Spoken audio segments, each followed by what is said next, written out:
Boa tarde, sejam bem-vindos aos 200 Novos Gritos, Festival de Ideias para o Futuro do Brasil. Meu nome é Pedro Doria, sou jornalista, editor-chefe do Meio e vou moderar essa sessão que faz parte da primeira atividade do projeto História do Futuro, uma iniciativa da revista e portal Imprensa.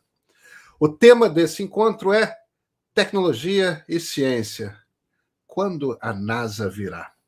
A ideia é nos aprofundarmos mais nos desafios que o país enfrenta nas questões de ciência e tecnologia. E caso esteja em dúvida, a sessão não se restringe à astrofísica e viagens à Lua. O que queremos é fazer uma espécie de reunião de pauta para discutir os principais desafios que o setor enfrenta, mas com o objetivo de desenvolver pautas sobre a ideia para um Brasil onde a ciência e a pesquisa ocupam um papel fundamental para o seu desenvolvimento. Contamos nessa sessão com a Sônia Guimarães, física com uma carreira ilustre e com pioneirismos. Foi a primeira mulher negra brasileira doutora em física e primeira mulher negra a lecionar no ITA, o Instituto Tecnológico de Aeronáutica, ainda quando o ITA nem aceitava mulheres como estudantes. Tudo bom, Sônia? Tudo ótimo. Boa tarde, pessoal. É um prazer estar aqui com vocês falando do futuro. Que chique! Espero que tenhamos boas ideias. Também contamos com o climatologista Carlos Nobre, formado primeiro no próprio ITA, com passagem pelo MIT e hoje no Instituto Nacional de Pesquisas da Amazônia. O Carlos também está por trás do que é conhecido como Amazônia 4.0, uma proposta diferente de desenvolvimento da região. Boa tarde, Carlos. Boa tarde, Pedro. Boa tarde, Sônia. Boa tarde a todos e a todas. Só uma pequena correção. O meu primeiro emprego foi no Instituto Nacional de Pesquisas da Amazônia, mas isso faz tempo. Foi 1975 a 77. Depois eu desenvolvi minha carreira no Instituto Nacional de Pesquisas Espaciais, no INPE, e nos últimos anos eu me aposentei no INPE e estou hoje como pesquisador colaborador do Instituto de Estudos Avançados da USP. E também eu menciono que eu estudei no ITA. Infelizmente, de 1970 a 74, só havia homens no corpo discente. Obrigado pela correção, professor. E Sônia, eu quero começar com você, se você me permitir. Vem cá. Na sua opinião, e eu já estou com medo da resposta, tá? Mas o Brasil leva a ciência a sério? Existe um presidente que diz que ciências não é nada. A ciência, aparentemente, não faz nada. E aí eu gostaria muito de perguntar para ele, e quem faz? Porque, cáspita, se não for a ciência e o conhecimento que a ciência desenvolve, será que ele acha que a tecnologia que existe hoje está aqui sem ciência? Aí agora eu vou puxar aqui a sardinha para o meu lado, sem física, sem o estudo dos semicondutores, sem tudo, porque, ok, os engenheiros fizeram um monte de coisa, os microdispositivos, mas sem os conhecimentos dos semicondutores, que é um material que forma os microdispositivos, agora nanodispositivos, nada disso teria acontecido, não seria possível.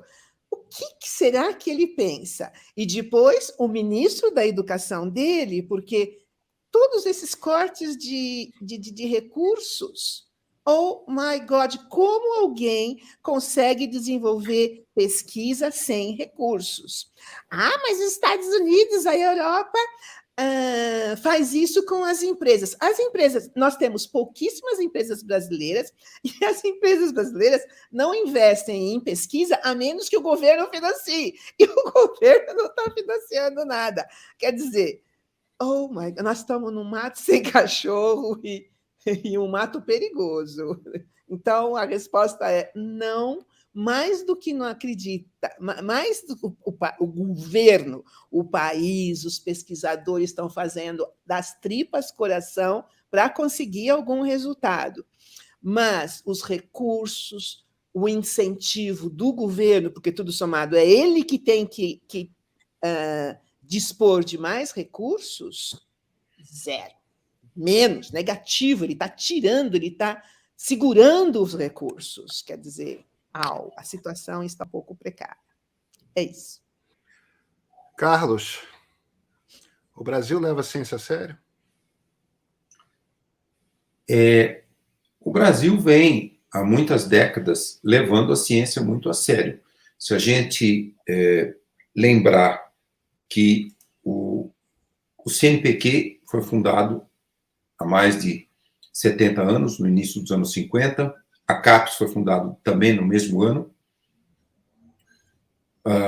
a FAPESP, que foi a primeira fundação de amparo à pesquisa dos estados, foi fundado há 60 anos, um pouquinho mais de 60 anos.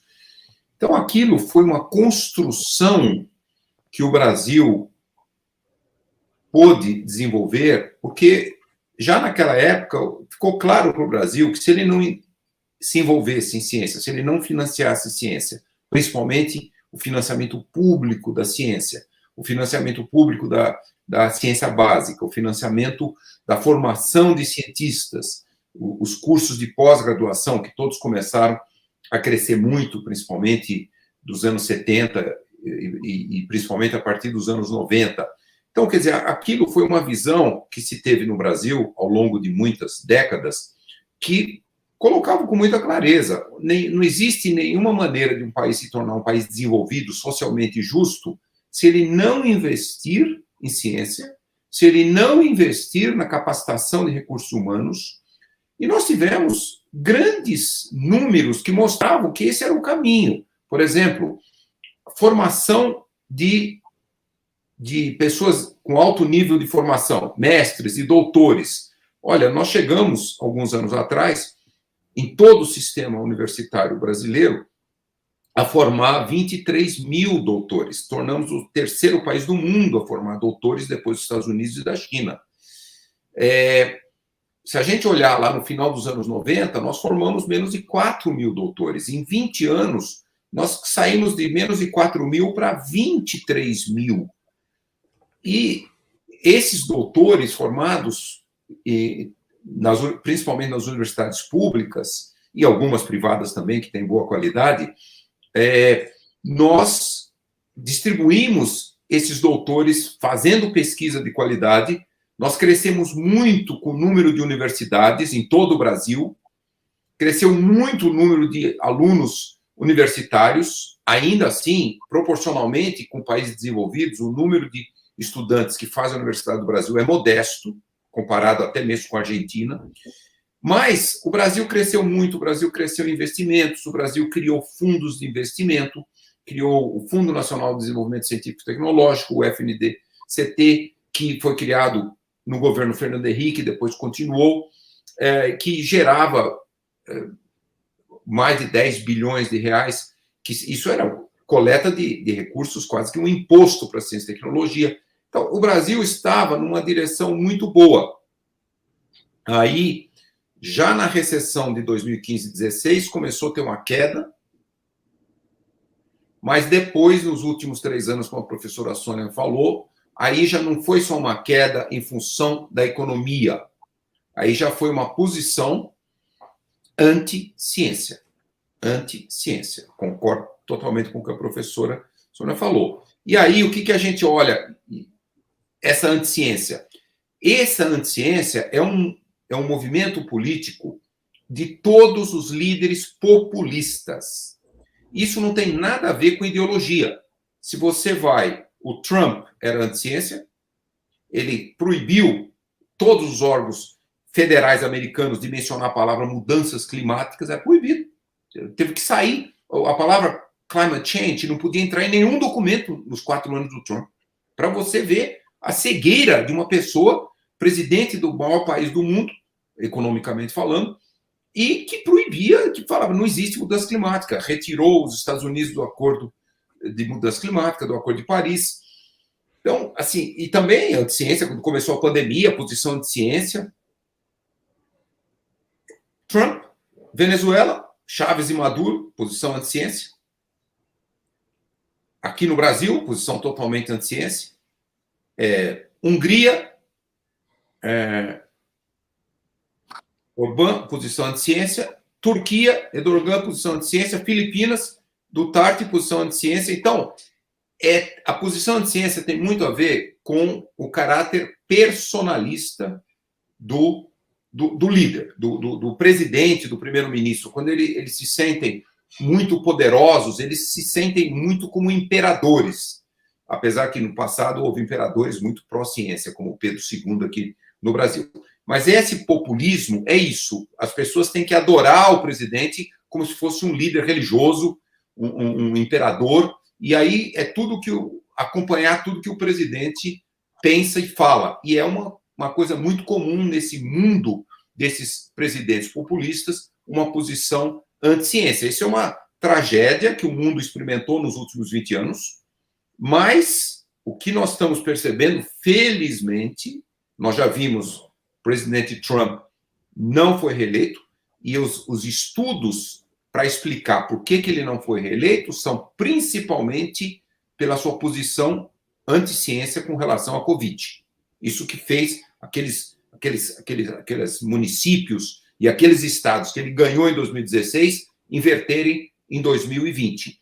E nós estamos vendo isso acontecer em muitos países. Então, essa é uma perspectiva positiva que eu vejo agora, que é esse movimento populista anti-ciência está perdendo peso na sociedade global. Não perdeu todo o peso, está perdendo o peso, e temos que torcer para que perca, de fato, todo o peso e que os países todos voltem a investir em ciência. E, principalmente, no Brasil, que nós estamos, olha, na minha carreira científica, que já tem mais de 40 anos, eu não vi um momento tão péssimo, tão negativo no financiamento público da ciência e também na valorização da ciência para o Brasil se tornar um país sustentável e um país desenvolvido.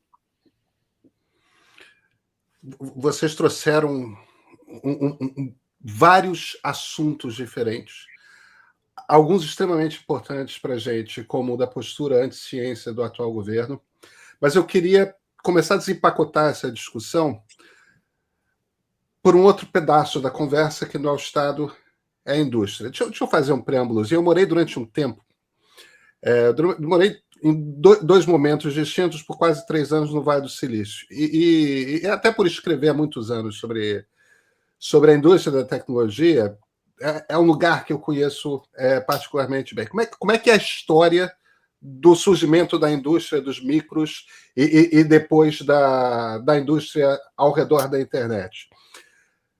Final do século XIX, um ex-governador da Califórnia que tinha perdido o filho adolescente pega a fortuna pessoal toda dele, bota numa fundação e cria a Universidade de Stanford, que era uma universidade em memória ao filho, que era muito interessado em ciência, então, das ciências duras, né?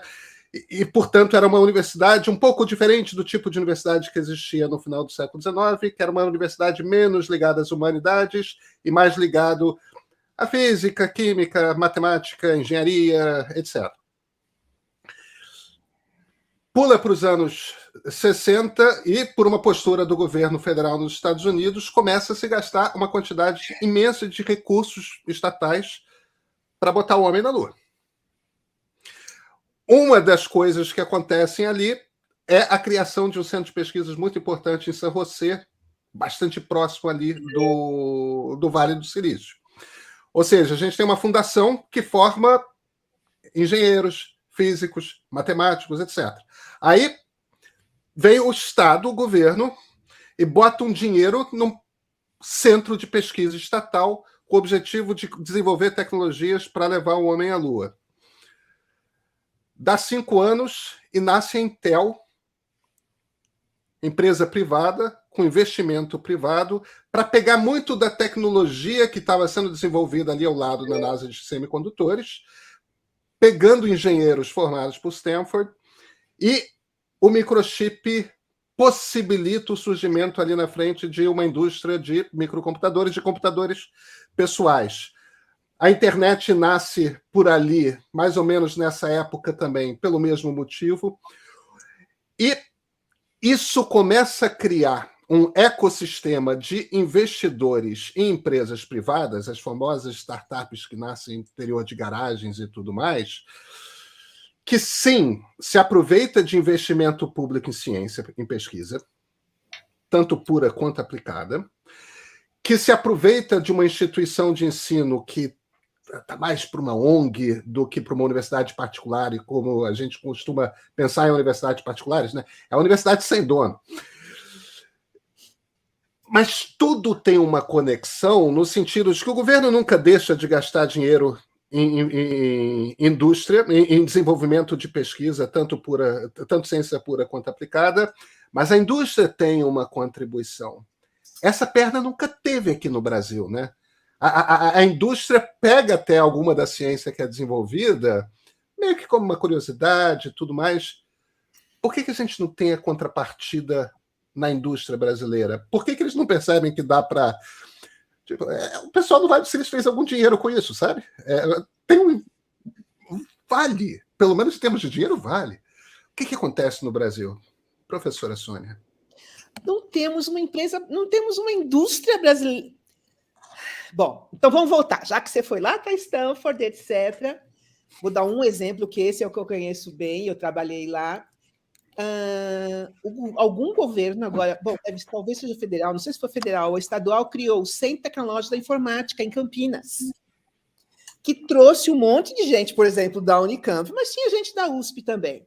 Trouxe um monte de gente para a Unicamp, tinha um mundo de dinheiro, eles tinham dinheiro para comprar equipamentos. Eu tinha acabado de chegar da Inglaterra para o meu PhD, e eles tinham os equipamentos que eu usava na Inglaterra, eles tinham encaixotado, acabado de chegar, e eu fui chegando e operacionalizando os equipamentos. Quer dizer, eles tinham muito recurso.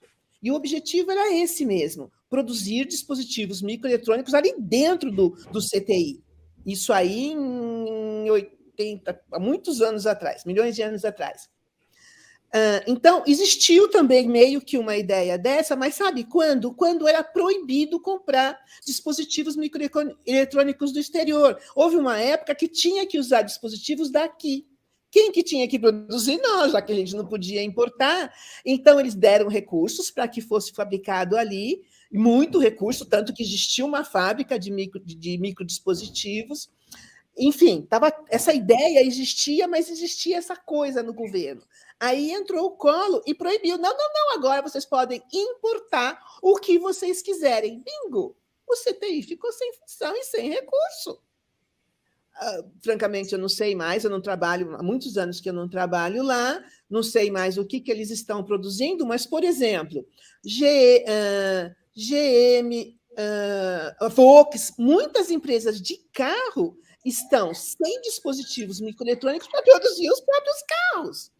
Por quê? Porque os dispositivos microeletrônicos eram fabricados na China por pouquíssimo dinheiro, era baratíssimo, você trazia da China e pronto. Com o bichinho, a China não está dando conta de fazer nem para as próprias fábricas deles, que dirá exportar. Então, nós não temos de onde, mesmo a Ásia toda, que fazia toda essa coisa toda, com o bichinho, ficou meio parado, ou produzindo para si mesmo, não conseguindo exportar. Então, a indústria, não existe uma única fábrica de microdispositivos no Rio Grande do Sul que o governo também está querendo que feche. Quer dizer, não existe a indústria. Como que... E outra, a indústria não tinha nenhuma intenção, o Centro de Tecnologia e Informática tinha, porque ele foi criado para isso, mas a indústria só quer produzir, gastar dinheiro, eles têm esse pensamento. Não é um investimento. Gastar dinheiro em pesquisa deveria ser para a universidade, que não tem esse recurso. E eles também não investem, porque isso é uma despesa. E agora eles estão com perigo de fechar. As fábricas grandes de eletrodomésticos não têm os microdispositivos que eles precisam, porque eles não podem exportar, porque de quem eles compravam não está dando conta de vender, e eles não têm. Então, a fábrica para. A GM, aqui, perto de São José dos Campos, estava parada um dia desses, porque não tinha dispositivo. A Volks, idem. Então, a indústria, que não é brasileira, né? Não quer investir, porque, afinal de contas, ela não é brasileira, vai investir em pesquisa brasileira. A indústria brasileira não quer investir porque isso é gasto, e o governo não quer investir porque em ciência e pesquisa é besteira. E aí a gente está nessa situação que a gente está. Essa é a minha opinião. Professor Carlos, a gente tem uma janela de oportunidade aí, né? Tanto na indústria da energia limpa, quanto na indústria baseada em genética, a gente está, como estávamos no século XVIII em Minas Gerais, sentado em cima de uma mina de ouro. Quer dizer, os subsídios necessários para o desenvolvimento dessas duas indústrias, que junta tanto o lado industrial quanto o lado do desenvolvimento de ciência pura para depois aplicar, nós temos. Tem alguma chance de, dessa vez, a gente pegar o bonde a tempo? Olha, então, deixa eu voltar um pouquinho e complementar o que a professora Sandra falou.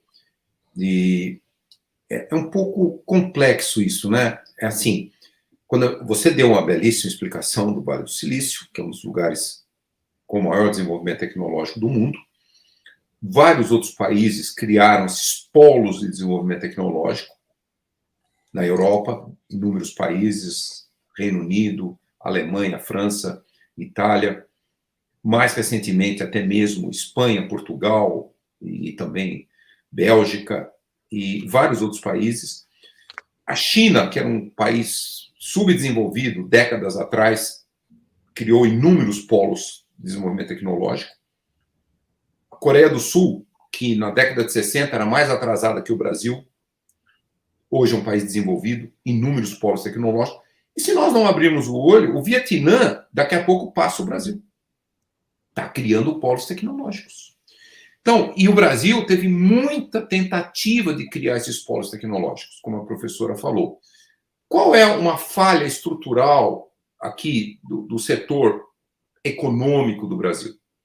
Se você olha os Estados Unidos, vamos pegar Estados Unidos. Todo mundo acha que, por exemplo, os Estados Unidos não tem, como aqui, institutos tecnológicos de aeronáutica como o ITA, que é do governo federal, universidades federais, universidades estaduais. Lá todo mundo fala, mas tudo é privado. Né? Não, não é bem assim. Um estudo feito pela FAPESP, alguns anos atrás, pelo ex-diretor científico da FAPESP, professor Brito Cruz, mostrou que as universidades americanas, 70% até 85% de todo o seu financiamento é público. O que é isso? É os editais que as agências financiadoras do setor de medicina, o setor de ciência e tecnologia básica, o setor espacial, a NASA.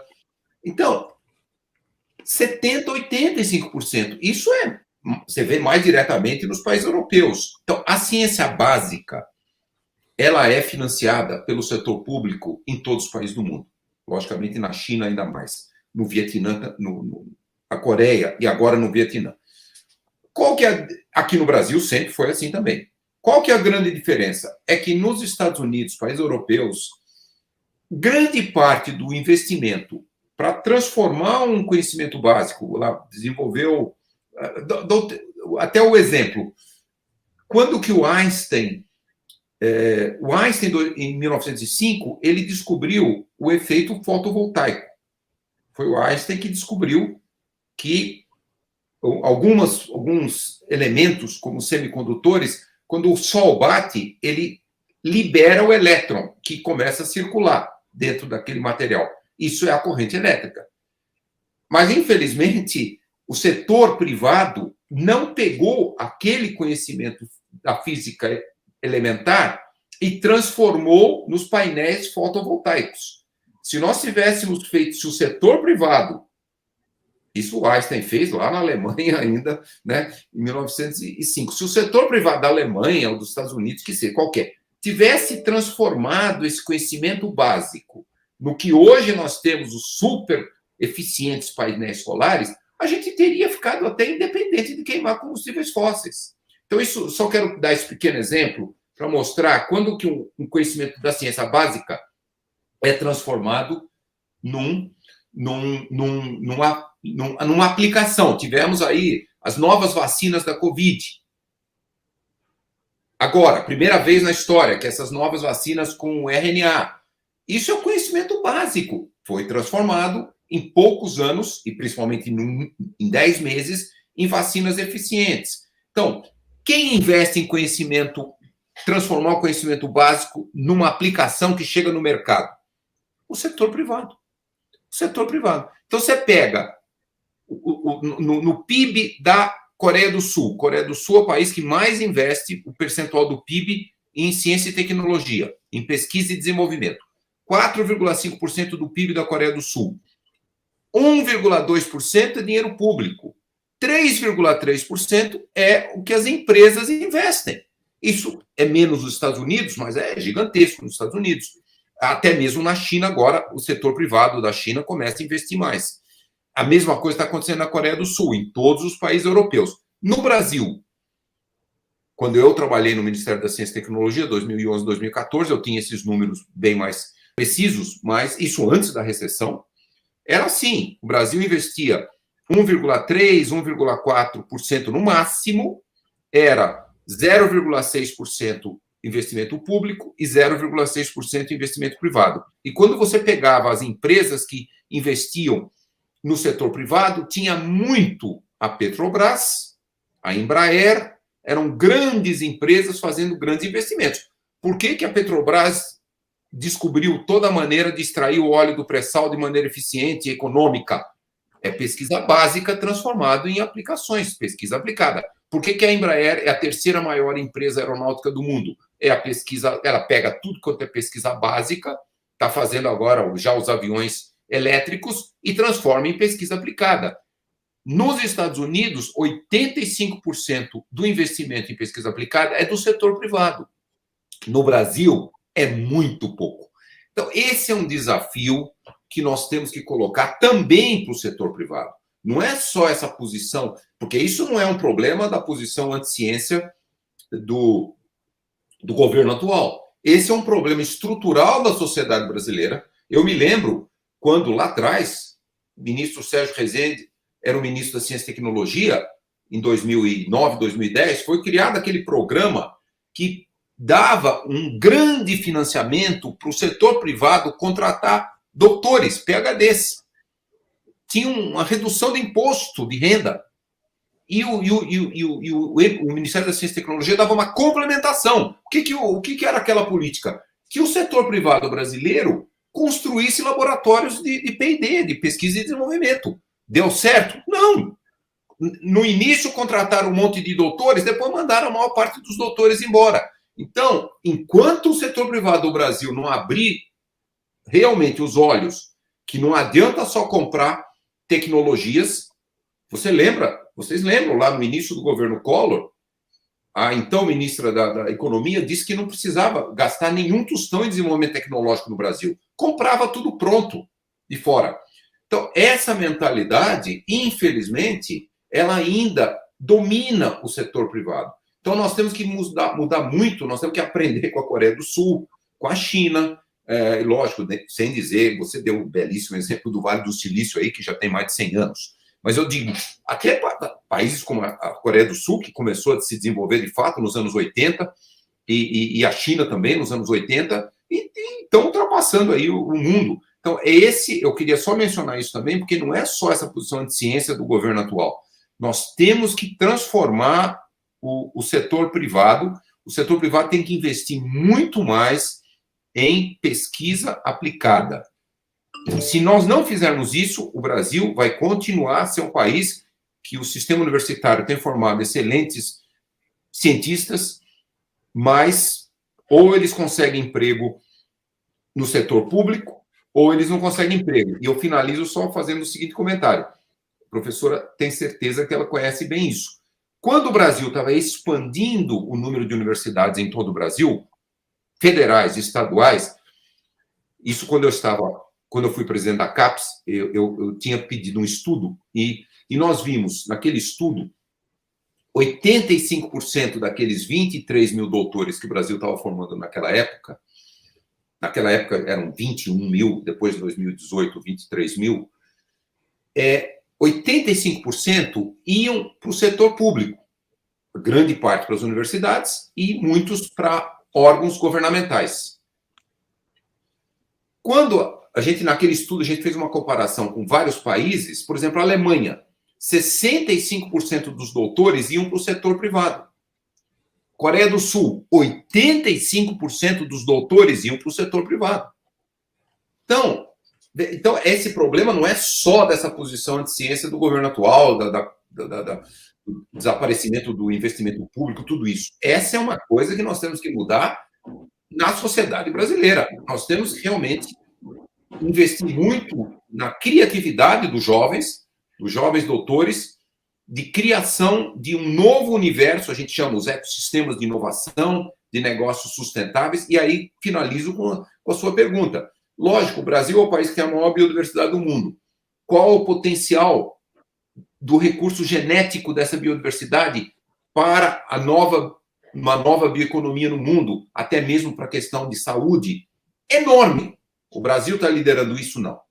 Então, nós não estamos aproveitando isso. E, lógico, o Brasil também tem um dos maiores potenciais de energia renovável do mundo, solar, eólica, hidrogênio verde, etc. Nós estamos liderando isso? Não. Nós estamos comprando tudo pronto de fora. Então, esses são grandes desafios sociais que nós temos que fazer. A tentativa que vários governos tiveram de criar os incentivos para o setor privado de investir em pesquisa e desenvolvimento não tiveram o sucesso esperado. Professora Sônia Guimarães, a senhora trabalha numa universidade que tem uma característica um pouco diferente dentre as universidades brasileiras, mesmo dentre as universidades públicas, que é uma universidade que tem um relacionamento muito íntimo com uma empresa em particular, que é a Embraer. Por que eu estou falando disso? Porque uma das coisas que eu sinto falta, eu não consigo compreender bem o porquê de acontecer. Olha que eu sou filho de professor, hein? Mas uma coisa que é comum nos Estados Unidos, em inúmeros países europeus, naquele naco da Ásia que está se desenvolvendo cientificamente e tecnologicamente muito, existe um incentivo para alunos que estão encarando ali seus PhDs, por exemplo. Existe, claro, o incentivo à carreira acadêmica, mas existe igualmente o incentivo a sai e monta uma startup. Você tem uma ideia? Você tem existem... O professor Carlos Nobre estudou no MIT, mas não é só no MIT. Harvard faz isso, Oxford faz isso, universidades chinesas fazem isso. No Brasil, não existe essa cultura dentro dos doutorados de tão nobre quanto seguir a carreira acadêmica, e precisamos de muitos doutores nas universidades, sem dúvida alguma, mas tão nobre quanto isso é criar uma empresa que vai empregar, que vai desenvolver produtos baseados em tecnologia desenvolvidos dentro do Brasil, que vai criar empregos, que vai gerar PIB, que vai precisar de mais doutores. Quer dizer, é tão nobre quanto. E, no entanto, a ideia de empreender, a ideia de... Por quê? O que passa? Bom, agora eu vou voltar para o ITA. O ITA, os meninos, os estudantes e as estudantes, que agora também temos meninas, tem um escritório de inovação, de patentes e de empreendedorismos. Um dos meus aconselhados vai se formar... Bom, vamos voltar um pouquinho. O ITA forma engenheiros, então a cabeça é um pouco diferente, engenheiros e engenheiras. Então, o ITA tem um escritório de inovação, um escritório de invenções, para eles criarem coisas novas e patentes. E um escritório de empreendedores, para empreender.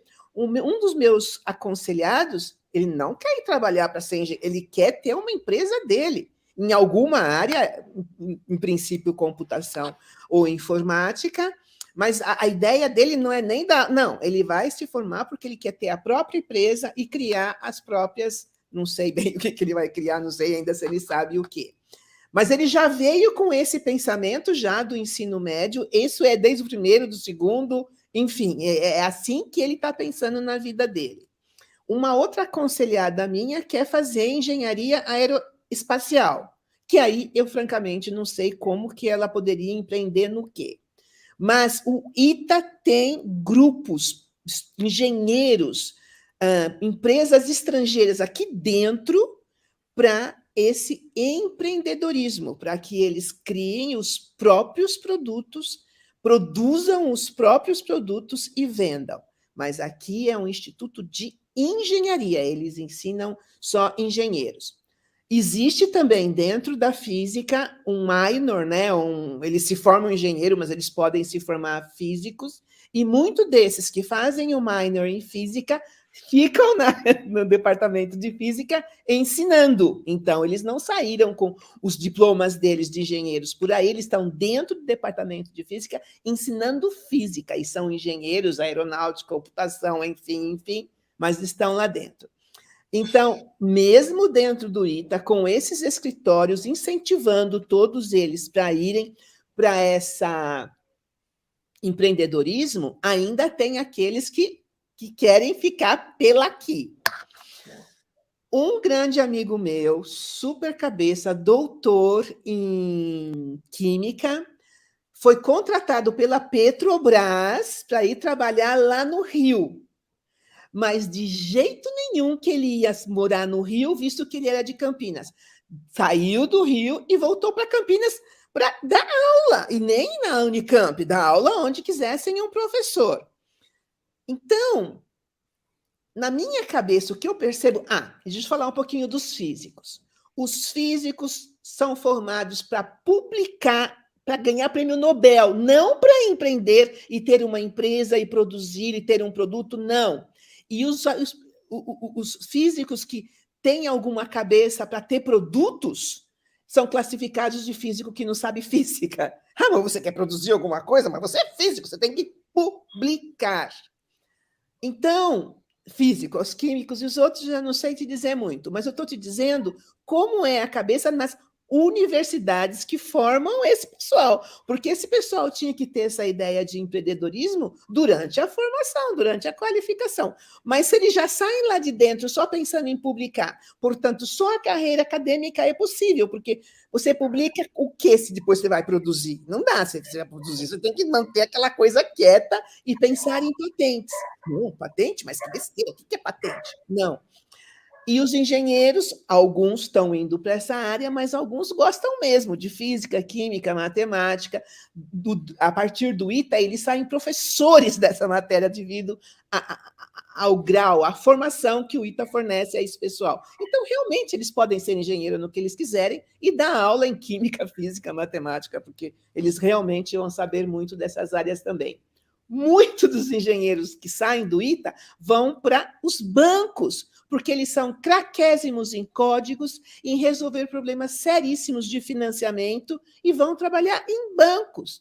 Isso não é empreendedorismo, isso é trabalhar em banco. Nem a engenharia que ele aprendeu ele está usando a matemática que ele aprendeu. Então, as universidades têm que meio que ter empreendedorismo eu estive numa escola de nível fundamental. Bom, aliás, acho que era uma escolinha desde pequenininho, uma escola dessas caríssimas, etc. Desde o prezinho, a molecadinha já sabe, por exemplo, vender um desenho que ela fez e para conseguir dinheiro para uma festa, por exemplo, no prezinho. E isso talvez já tinha que vir já desde aí, no nível médio, depois da universidade, esse empreendedorismo. Porque isso não é dado em nível nenhum, em princípio, entendeu? E se você tem essa cabeça, mas você não vai conseguir ser professor na universidade, você não vai conseguir um emprego público, porque essa é a máxima, essa que todo mundo pensa que é o melhor. Empreendedorismo não é ensinado. E aí, como que a pessoa, a menos que ela nasça com aquilo dentro dela, como que ela vai ter esse pensamento? Ela não tem. É isso. Pois é, professora, eu entendo a ligação engenharia já pode pensar, e de repente um físico não, mas Sergey Brin e Larry Page, os fundadores do Google, são matemáticos. Quer dizer, mas fundaram... Matemática, computação e códigos, meu filho, é uma coisa só. Se você considerar... Claro. Professor Carlos Nobre, vamos falar do tema que deveria ser o tema mais caro a qualquer brasileiro nesse momento. que é a Amazônia. A Amazônia e os políticos da Amazônia, eu estou usando a palavra Amazônia para não me referir apenas ao estado do Amazonas, né? Mas se a gente for para o estado do Amazonas, criou-se ali em torno da Zona Franca de Manaus quase que um vício, né? É aquela coisa que não serve muito para nada em termos de desenvolvimento do país, mas dá uma injeçãozinha de alguns empregos na região, algum dinheiro. Enquanto isso, outras das características desse governo, né? Porque o governo não é só anti-ciência, é anti-mato também, né? Então, incentivo a garimpo ilegal, incentivo a madeireiras ilegais, incentivo a poceiros que tentam se apoderar de pedaços da floresta para pecuária, como se precisasse de terra no país para isso, tudo mais. Existe um problema que trata-se de uma região que é pobre e, no entanto, tem um potencial de riqueza gigantesco, mantendo a floresta intacta. Qual é o mapa, professor? Como é que a gente consegue sair do estado que nós estamos hoje, tirar esse vício da Zona Franca de Manaus e transformar a região no centro mundial da economia verde? Como é que se faz esse pulo? Isso é um enorme desafio. E meu primeiro emprego, como eu mencionei, foi no Instituto Nacional de Pesquisas da Amazônia, segundo semestre de 1975, eu me formei no ITA em 74, consegui um emprego lá, ainda para trabalhar como engenheiro, e fui para a Amazônia nessa época, que a Zona Franca de Manaus ainda estava no seu início. E então, desde o início, ali, na minha visão, quando eu conheci a Zona Franca, ela foi pensada como um local, da época era a ditadura militar, de que nós tínhamos que conseguir criar um polo industrial naquela época daquele governo militar. Era uma época de uma visão de que nós tínhamos que ter industrialização, né? Era uma visão até moderna, nós tínhamos que ter industrialização. Foi muito investido. Naquela época, o governo brasileiro mandou milhares e milhares de brasileiros fazerem doutorado fora do Brasil. E a Zona Franca ali era para ser um polo industrial, a ideia, bastante avançado. Só que, infelizmente, a visão dos militares daquela época e até hoje é de que a floresta é um obstáculo ao, entre aspas, desenvolvimento. Então, era a visão dos militares daquela época. Era uma visão que não reconhecia nenhum valor nos povos indígenas. Eles viam os povos indígenas quase como inimigos e continuam vendo, muitos militares ainda veem os povos indígenas como inimigos. E, então, em vez de começar já naquela época a ver o potencial que a floresta tinha, ao contrário, ali foi visto, floresta não tem nenhum potencial, temos que expandir a agricultura tradicional, principalmente a pecuária, para ter presença humana na Amazônia, naquele medo de perder, entre aspas, a soberania territorial, frase do presidente Médici, integrar para não entregar. Então, leva milhões de brasileiros, corta a floresta, bota as pessoas lá com extrema pobreza. Os agricultores mais pobres do Brasil são os amazônicos e o pequeno agricultor. E aí coloca um polo industrial em Manaus para ser um exemplo de produtos de alta tecnologia. Só que, infelizmente, quando a gente vê esse modelo, como foi em inúmeros lugares na China, na Coreia, até no Vietnã, nos últimos 40 anos, esse polo industrial de Manaus ele não conseguiu competir.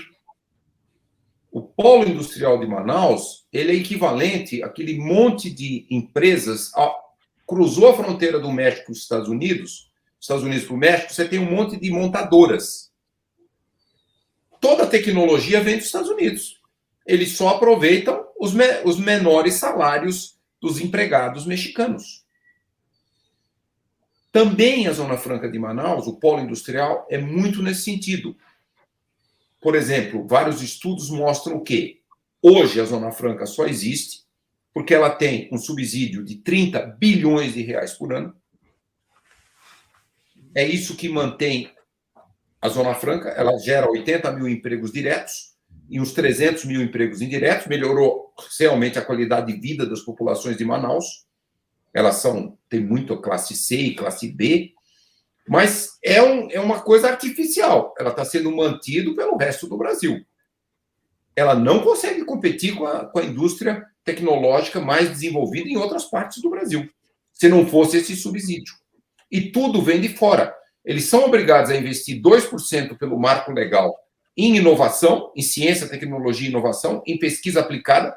Quantas coisas novas o polo industrial de Manaus já fez que competem mundialmente? Absolutamente nada.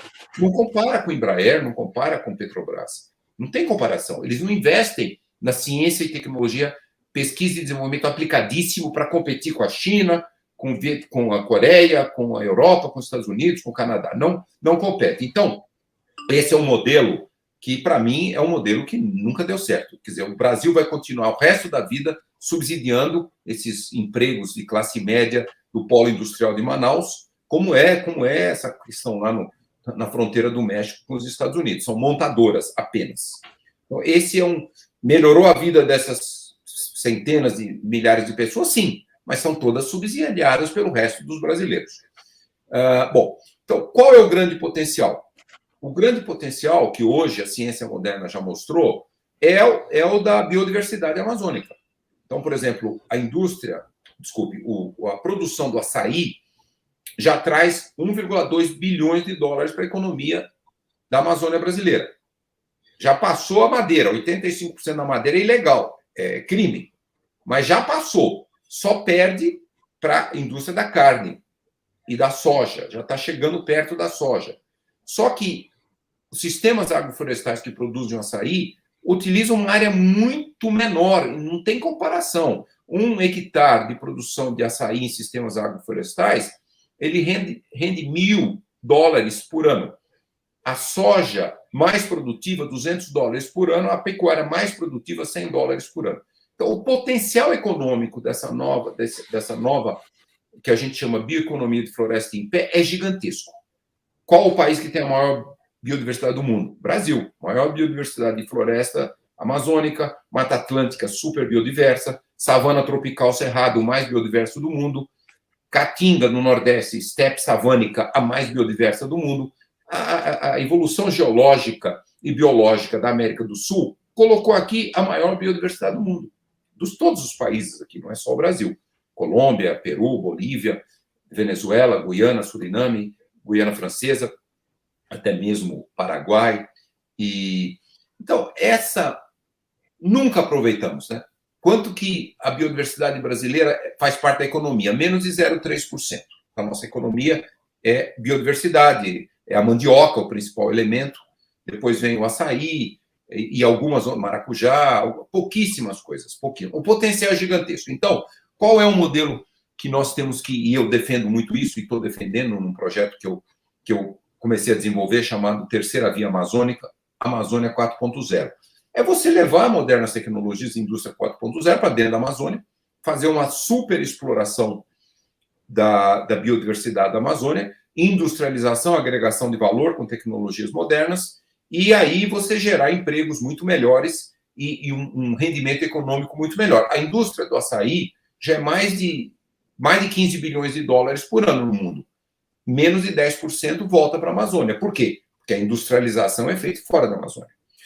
Então é isso. E para finalizar a sua resposta, deixa eu até dar um aviso, um novo aviso. A professora vai gostar muito do que eu vou dizer agora.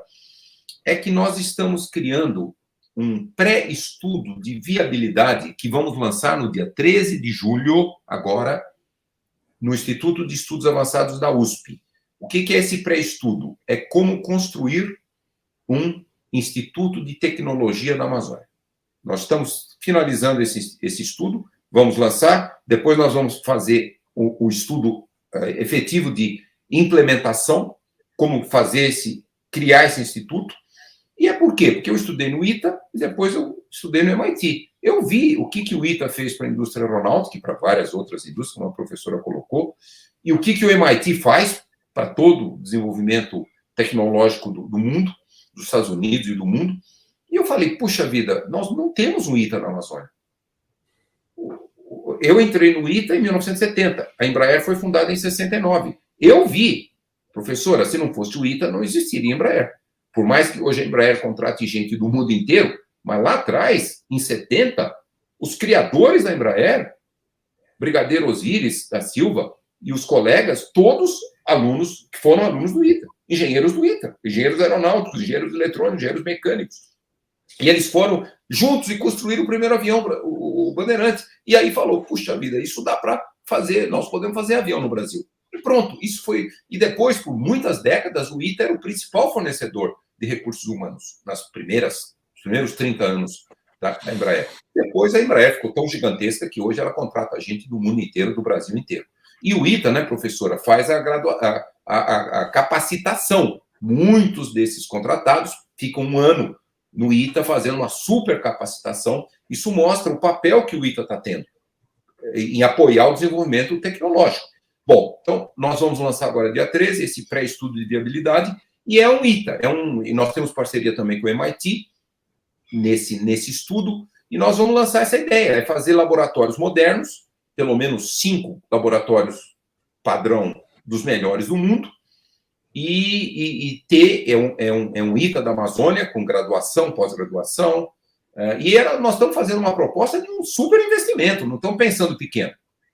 Só para dar uma ideia, para construir esses 5 laboratórios padrão melhor do mundo, nessa nova bioeconomia, os recursos aquáticos, os recursos da floresta, todo esse aproveitamento, restauração de áreas degradadas, superindustrialização, 430 milhões de dólares. É pouco? Não, não é. Mas nós temos que pensar alto. Não dá para pensar num ITA, num MIT, na Amazônia, se não for um padrão desse nível. Então, isso nós vamos lançar agora, dia 13. Estamos muito esperançosos que nós vamos começar a atrair o interesse também do setor privado. Essa proposta, ela não é só brasileira, ela é pan-amazônica. Nós queremos fazer um instituto envolvendo a maioria, para não dizer todos, mas muitos países amazônicos. Com essa vitória agora do presidente da Colômbia, o Petro, ele tem um discurso muito de desenvolvimento sustentável para a Amazônia colombiana. É óbvio que a Colômbia vai ser imediatamente, já foi contactada, e mesmo o presidente Ivan Duque, que está deixando agora em agosto a presidência, ele também era muito favorável a uma nova bioeconomia para a Amazônia. E nós vamos panamazônico e, principalmente, desde o nascimento, parceria público-privada. Nós queremos atrair o setor privado brasileiro, amazônico, dos países amazônicos, em primeiro lugar, mas todo o setor privado internacional. Já estamos buscando uma parceria com essa instituição alemã, Fraunhofer, que é dos mais importantes centros de desenvolvimento tecnológico que existe no mundo. E essa é a ideia. Eu espero que a gente tenha sucesso. Esperamos aí que um novo presidente do Brasil também goste e queira desenvolver essa ideia. O Brasil tem um imenso quadro de pesquisadores, engenheiros, tecnologistas, físicos, professor. Eu também acho que um outro físico pode sair um pouquinho do ensino da física e inventar alguma coisa muito, muito inovadora. Então, essa é a ideia. Eu torço muito para que a gente consiga avançar com essa ideia. Existe um interesse mundial em que a Amazônia tenha um instituto de tecnologia padrão dos melhores do mundo. Logo mais, depois desse painel aqui, participe da sessão sobre cultura e comunicação, que abrange os desafios do setor cultural e também os riscos causados pela desinformação na era digital. Para mais informações, visite o site Portal da Imprensa, portaldaImprensa.com.br/História do Futuro. Gente, nós temos 3 minutos. Então, eu vou pedir para vocês uma frase, uma palavra, algo realmente muito curto para a gente manter esse horário. Mas eu não queria sair daqui num clima sem esperança. A gente está no buraco. Eu sei que o tamanho do estrago na ciência foi grande durante esse governo. Vocês têm esperança para os próximos 10 anos? Não para o próximo governo, mas para os próximos 10 anos? A gente sai rápido desse buraco? Dá para dar a volta? Professora Sônia, rapidinho. Sem sombra de dúvidas. A gente já esteve em buracos muito mais profundos, terríveis, com professores sendo mortos e sendo deportados, e a gente sobreviveu e chegou onde a gente chegou. A gente tem só que votar corretamente para que isso mude. É isso. Professor Carlos Nobre. Concordo totalmente e eu tenho otimismo, sim. Eu acho que alguns anos atrás eu estava muito pessimista por causa dessa tendência mundial desses presidentes populistas, anti-ciência, anti-desenvolvimento sustentável, mas eu percebi, ainda que não seja um cientista social, mas eu percebi uma mudança desse padrão e eu espero que a gente, globalmente falando, não mais eleja esses presidentes, primeiros ministros totalmente populistas, anti-ciência. Eu estou muito otimista, a gente já viu isso também na Colômbia agora, vimos no Chile, torço muito para nós vermos isso no Brasil, nos Estados Unidos também já vimos com o presidente Biden, e eu acho que esse é um movimento mundial em que o papel que a ciência pode trazer de bem-estar para toda a população e principalmente para salvar o planeta da emergência climática é o que pode ser feito. E eu torço muito que o Brasil seja um país que vai voltar a investir em ciência e, de novo, esse grande desafio para o setor privado brasileiro, investir também em pesquisa aplicada. Bem, realizado pela imprensa editorial, 200 Novos Gritos, Festival de Ideias para o Futuro do Brasil, conta com patrocínio da Sabesp e da Globo. Agradeço demais aqui a companhia, a presença da professora Sônia Guimarães, do professor Carlos Nobre, além da equipe de produção e de todos que acompanharam essa transmissão nas redes Unibis Cultural e do portal Imprensa. Gente, fundamentalmente, muito obrigado. E não desliguem, porque já tem outro. Até.